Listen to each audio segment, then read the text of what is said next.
Pemirsa, Provinsi Bali memerlukan perhatian khusus karena saat ini jumlah kasus hariannya mengalami peningkatan pesat, bahkan melampaui puncak gelombang Delta.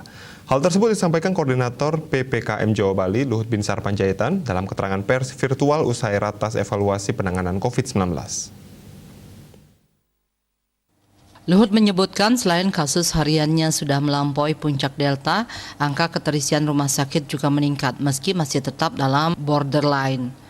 Luhut menekankan mengenai perawatan rumah sakit 65% yang dirawat merupakan orang tanpa gejala dan gejala ringan.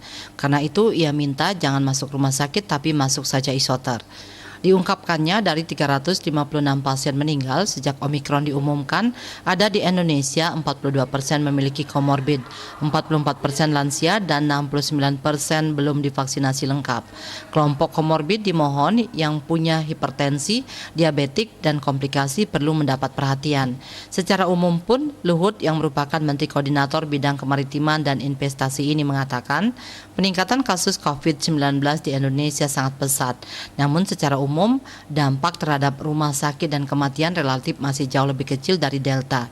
Ia mencontohkan kenaikan kasus di DKI Jakarta, Jawa Barat, dan Banten meningkat pesat, namun perawatan di rumah sakit dan kematian masih relatif lebih kecil dibandingkan dengan gelombang Delta.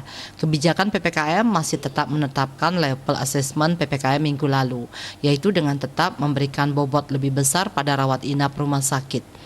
Berdasarkan data dari berbagai sumber, Omikron menyebabkan penularan yang lebih cepat. Bahkan di beberapa negara seperti Amerika Serikat, Israel, dan Jepang, angka kematian karena Omikron juga sudah mulai melewati puncak Delta. Namun pola berbeda juga terjadi seperti di India dan Afrika Selatan.